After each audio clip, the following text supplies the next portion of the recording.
Assalamualaikum warahmatullahi wabarakatuh. Perkenalkan, saya Cindy Lorenza dengan NIM 21109280001 dari kelas Perencanaan Jalan Raya. Baiklah, kali ini saya dan teman-teman saya akan mempresentasikan hasil dari tugas besar Perencanaan Jalan Raya. Kami dari kelompok 3 yang beranggotakan Fadiliza Atapriatma, Dea Ananta Okdori, dan Cindila Lorenza. Untuk penetapan trase jalan, adapun faktor topografi untuk penentuan trase jalan adalah sebagai berikut. Topografi sendiri adalah studi tentang permukaan bumi dan objek lain seperti planet, satelit alam, dan di luas topografi tidak hanya mengenai bentuk permukaan, tetapi juga pengaruh manusia terhadap lingkungan. Dalam kegiatan studi topografi berupa penentuan trase jalan yang perlu diperhatikan, yang pertama itu adalah trase jalan dibuat lurus, pendek, sedikit tikungan, dan kelandaian seminim mungkin. Trase jalan sebaiknya menjauhi dari daerah aliran sungai atau das.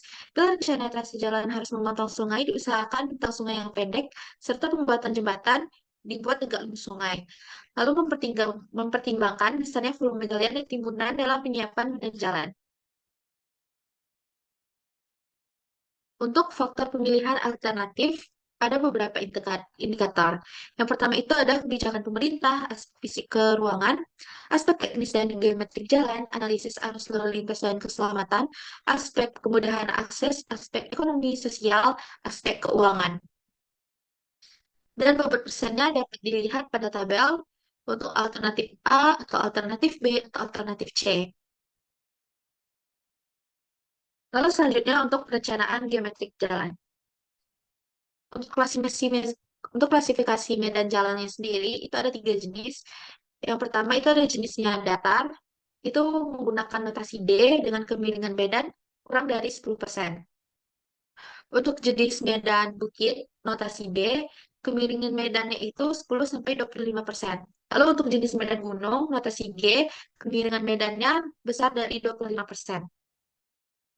Untuk kelas jalannya sendiri, untuk kelas 1, itu fungsi jalannya terdiri dari arteri dan kolektor dengan lebar dimensi kendaraan kurang dari 2,55, panjang kurang dari 18, dan tinggi kurang dari 4,2 dengan MST 10 ton.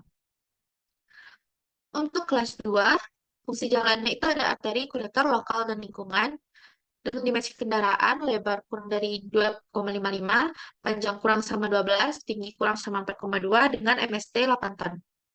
Lalu kelas 3, untuk fungsi jalan arteri kolektor lokal dan lingkungan, dimensi kendaraannya untuk lebar kurang sama 2,2, panjang kurang sama 9, tinggi kurang sama 3,5, dan MST-nya itu 8 ton. Untuk kelas jalan khusus, fungsi jalannya itu hanya arteri. Dengan dimensi kendaraan besar dari 2,55, dengan panjang besar dari 18, dengan tinggi kecil sama 4,2, dengan MST 10, besar dari 10 ton.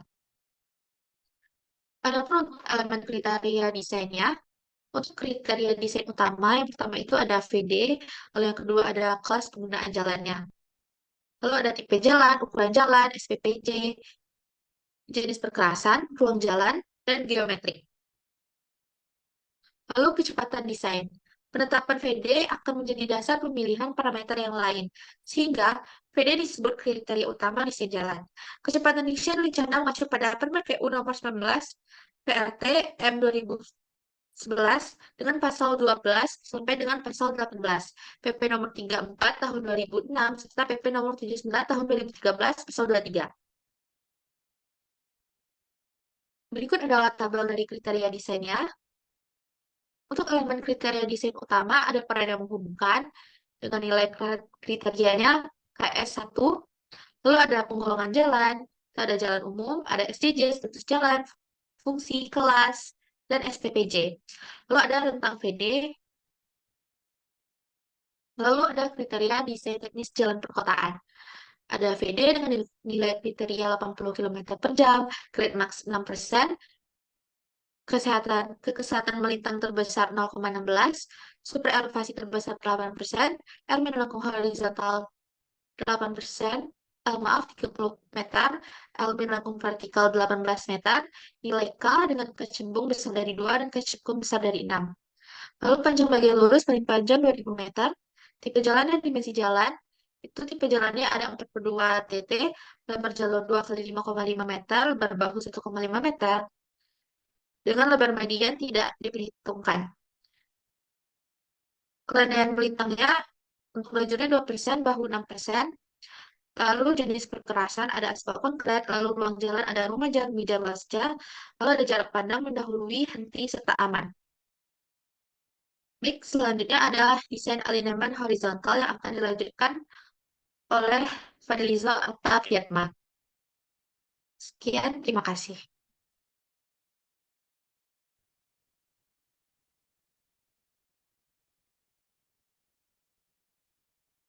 Baiklah, selanjutnya yaitu desain alignment horizontal. Pertama itu kita tentukan titik koordinatnya, di mana terdapat ada 5 titik. Itu titik A, titik P11, PI2, dan PI3 dan B. Kemudian kita tentukan nilai koordinatnya itu dalam bentuk X dan Y. Kemudian kita hitung nilai perubahan X dan perubahan Y-nya, dan kita cari jaraknya. Kemudian ditentukan sudut tikungan. Kemudian itu sudut jurusan. Terdiri dari kuadran 1, kuadran 2, kuadran 3, dan kuadran 4. Nilainya terdapat pada slide. Kemudian kita rekap sudut tikungannya, dan kita lakukan analisa tikungannya. Terdapat dua jenis tikungan. Tikungan pertama yaitu SCS, tikungan 2 SCS, tikungan 3 FC. Untuk perhitungan tikungannya terdapat pada slide. Kemudian kita tentukan juga kebebasan sampingnya pada tikungan 1, tikungan 2, dan tikungan 3. Dan juga kita tentukan pelebaran tikungannya. Ini adalah contoh diagram super elevasi pada tikungan 1, tikungan 2, tikungan 3. Kemudian desain alignment vertikal. Untuk perencanaan desain alignment vertikal, kita tentukan dulu segmen-segmennya, kemudian stationingnya, dan kita cari elevasinya. Kemudian dapat kita tentukan gradien dan gradien maksimumnya. Kemudian kita cek gradiennya, apakah oke terhadap gradien maksimumnya. Kemudian kita tentukan juga panjang kelandaiannya, dan kita cek panjang kritisnya apakah oke. Dan tentukan nilai Y. Lengkung vertikal itu merupakan pergantian landai arus yang dibuat pada suatu lengkung vertikal memenuhi keamanan, kenyamanan, dan drainase yang baik. Lengkung vertikal direncanakan untuk merubah secara bertahap dari dua macam kelandaian arah memanjang jalan pada lokasi yang diperlukan. Ini dimaksudkan untuk mengurangi goncangan akibat perubahan kelandaian dan menyediakan jarak pandang henti yang cukup. Lengkung vertikal ini terdiri dari dua jenis, yaitu vertikal cembung dan vertikal cekung. Ini itu panjang lengkung cembung dan panjang lengkung cekung untuk masing-masing tikungan. Sekian dari saya, terima kasih.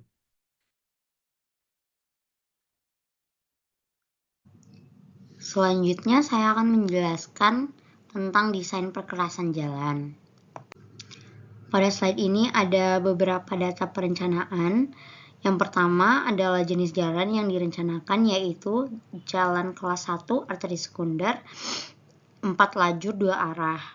Jenis perkerasan yang akan digunakan yaitu perkerasan lentur, dan susunan lapis perkerasannya terdiri dari surface course, base course, dan sub-base course. Untuk nilai CBR tanah kita dapatnya 6%, dan data lalu lintas harian rata-ratanya sebesar 4.427,38 satuan mobil penumpang per hari. Selanjutnya ada umur rencana yang bisa kita dapatkan dari tabel berikut. Untuk jenis perkerasan yang kita gunakan yaitu perkerasan lentur, dan untuk elemennya sendiri yaitu lapisan aspal dan lapisan berbutir. Jadi umur rencana yang kita dapatkan adalah 20 tahun. Terus selanjutnya ada faktor pertumbuhan lalu lintas, di mana untuk daerah kita sendiri yaitu Sumatera, dan untuk jalan kita itu adalah arteri dan perkotaan. Jadi nilai kita yang kita dapatkan itu adalah 4,83.